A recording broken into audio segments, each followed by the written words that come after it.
Entrepreneurs, rewind the clock. The show is traveling back to Belgium to sit down with the man behind Salesflare, Jeroen Corthout, where he makes CRM human. I'm excited to bring him back on. If you missed his first show, scroll down in the show description. He gave a lights out testimonial and helps those who are sick and tired of inputting data and missing out on deals. Salesflare is a simply powerful CRM that automates your data to build relationships and make more sales. It's a fast, visual, and easy to use sales machine built on happiness with the latest tech by humans for humans. And it is the most popular CRM ever on both Product Hunt and AppSumo, which I thought was really cool. So congratulations on that. It's also been featured in TechCrunch, entrepreneurial.com, and so much more. And we get to bring him back on the show. Let's kick it off again. For everyone who missed your first show, why did you become an entrepreneur, Jeroen? Oof, that's a good question. I guess because one, I really like building stuff. And I like building stuff for people. I don't like to do it in a back room and nobody else ever profits from it. Right. I like to build something that people can actually use and they enjoy using and they get value from it. And doing that with them in the best possible way, doing that with a team. I think that's probably why I'm doing Salesflare now for 8 years, a bit longer even. But even before that, I was working on different projects, always trying to do something in that direction, rather than just having like a normal day job in which I didn't find the same level of satisfaction. This segment is sponsored by Bedrock Business Builders, a small business startup specialist. Start, build, manage. Yes, either did I. I am much more satisfied in the entrepreneurial endeavors. And I know you are someone who crushes it around the clock. Salesflare is off to a great success. You mentioned how much time you've already put in. Now you're getting some more recognition. You've been entrepreneur.com. Let's introduce that business more to everyone listening on who did not sit down on your first show. Salesflare is indeed, it's a CRM. So let's start framing it there. It's like a customer relationship management tool. What does that mean? That's sort of like vague words. It is essentially, if you would ask most of our customers, they would say, it helps me follow up my leads in a better way and talk to them at the right times, remember what I said, be able to basically treat each lead as if they're the only lead in a very nice and organized way. So in the end, like you create better relationships, you make more sales and all that. That is relatively easy if you only have one lead or one customer. It's easy to make them happy, but if you have like tens of leads at any time in your pipeline or even hundreds, and that is much harder. You need software to organize yourselves, and that's where Salesflare comes in. Now, most of those CRMs, people don't enjoy using. Most salespeople will cringe when they hear these three letters CRM, because they think about systems they have to spend all day filling out. It's a lot of work. Also, these systems don't really help them. They don't really help themselves. They feel like it's more their manager looking over their shoulder instead of the tool being something for them. And that's what we exactly try to solve. So Salesflare automatically tracks most of the things you normally input in a CRM, which makes that the data is just there and you don't have to do it. But that has the added advantage that Salesflare also can really help you organize yourself because the data is there, and it will show you all that. It can automatically remind you of stuff. You can automate things based on it, which then really helps you in your sales. And then if your manager wants to look over your shoulder and help you, that's like an added advantage even rather than an annoyance. Staying organized in entrepreneurship, we all know how crucial that is to our success. Salesflare is making it that much simpler. Like you said, I love that, and I jotted it down in the notes. Treat each lead like it's the only lead. That is not easy to do when you start scaling your business. I run into problems, of course, at times. But can you tell me now, have you been working on anything else besides Salesflare, or what's new in Salesflare since your last show? No, working on Salesflare, but there's a lot of new stuff in there. I don't remember exactly when we were on, but some of the latest stuff is like we have a LinkedIn sidebar now. So if you're in LinkedIn and you're looking at someone's profile, you can just very quickly add the company to Salesflare, the contact to Salesflare. If you don't have their email address yet, there's an email finder which helps you really easily add that person to that email address to the contact as well. Okay. And then if you want to add that person also to an email sequence, you can do it straight from there, which then makes it really easy. Basically, you're looking for people, you find them, you find their email address, you add them to an email sequence. That email sequence emails them until they reply. You can also choose until they click or whatever, but that's up to you. But most people do until they reply. And then from there, we Cool. have the CRM, obviously, which helps you then track them all the way through the pipeline without you having to do much. You basically have to, of course, lead those conversations and all, but the rest of the stuff happens for you. I love that. Now I'm intrigued to get started with Salesflare. I don't know why I didn't after the last show, but now let's keep it going here. I know you're working a lot on Salesflare, but there was some adversity that came everyone's way with the global pandemic. You're streaming in from overseas. Let's talk about how COVID affected your entrepreneurial endeavors. I must say, so we're based in Europe, but most of our customers are actually in the US. A lot of them are all over the world. So we've always sort of been remote in that way. So that was not we didn't really have to adapt there. Okay. Actually, it did help us to a certain extent. Like a lot of people had their sales pipelines being affected, and they wanted to organize them better, and then they found us.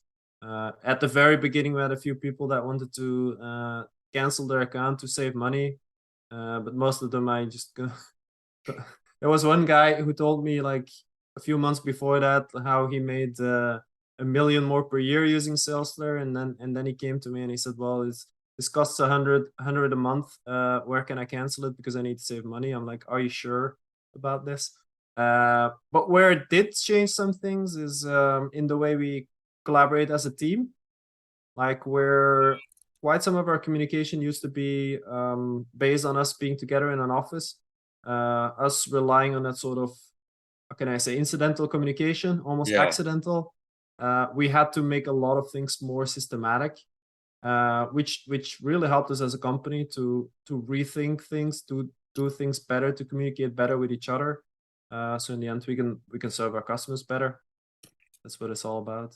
I love how you put that there. There was no accidental conversation in the workplace because we were all home now. You had to adapt, you had to pivot. Everyone out there, he is a great example of how making the right pivots can lead to an enormous amount of success. Be sure to stick around to the end of the episode to find out how to find out more about Salesflare. But I want to keep this show going. Let's ask you now, Jeroen, for the best piece of advice you were ever given to help out our listeners today. I think the best piece of advice I probably ever got was to take a little bit slower, if you know what I mean. A lot of people think that if you're leading a startup company, all you need to do is run and go faster. And that may sometimes be correct if you basically got some VCs behind your ass. If you raise a lot of money and they keep pushing you to go faster and faster, then probably you should. And that may be a problem, but otherwise try to take it a bit slower, in the sense that it's good to take a little longer with making that hire the right person, because where you think you're going to go faster, you're actually probably going to go slower. If you hire the wrong person, it's you're gonna spend a lot of time onboarding that person. It's not going to work out. You have to go back, hire a new person, which comes with all kinds of problems. And that applies to many aspects of the business. It also applies to, for instance, sales. In the beginning, do the sales yourself. Don't give it to someone else. That's actually also a mistake we made. At some point, we were like, let's get a real sales guy in here, but that's not really a great solution, especially if you're early on in the business. That person might be good at sales, but is not necessarily better at selling what it is you're selling, because you're the person who came up with it. You know the target market, you know the product, and you also need to be that there to sort of pivot the approach, pivot the product, and take that into your own hands. And then at some point things are really like rolling, then you can pass on things to people who may be doing it better than you. But at first you need to take things into your own hands and really learn how things are done. And that can't be done if you're rushing things. Yeah, taking the time to do it right, that's such a powerful lesson. I think all entrepreneurs find themselves in that predicament at some point. We're very ambitious by nature, trying to be as creative, keep things going. And sometimes it's best to take a step back and look about what we can improve on before we keep going faster and faster. That is some great advice as well. Taking a step back sometimes. Yeah. I do that more lately.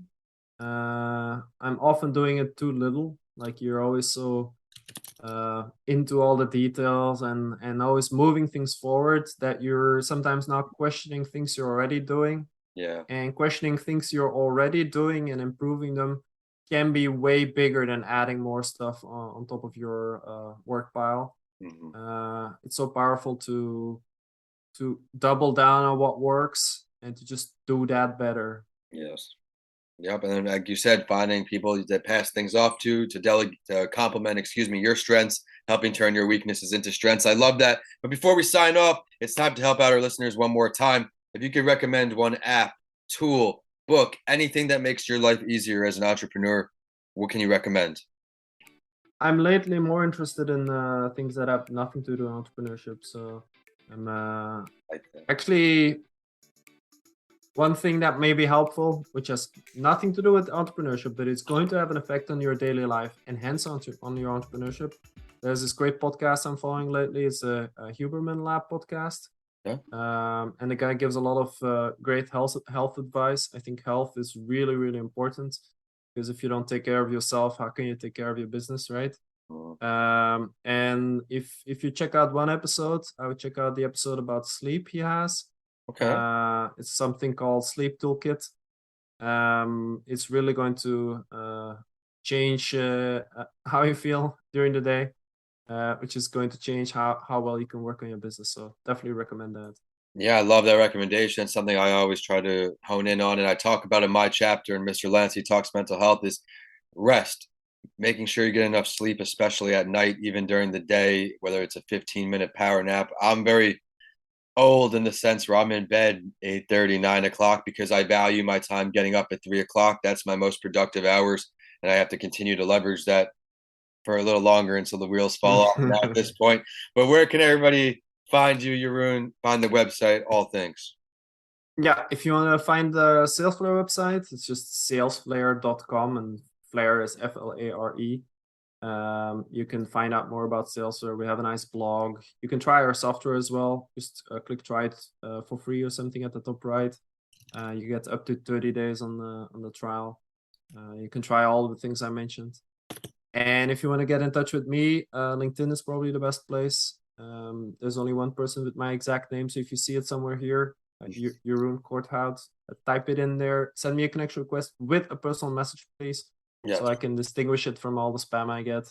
But when you include that personal message, say that you heard us talking, I'll certainly connect with you and we can have a chat. Please do include that message to let Jeroen know you heard him here. I want to thank you again and thank everyone listening on for tuning in to another show.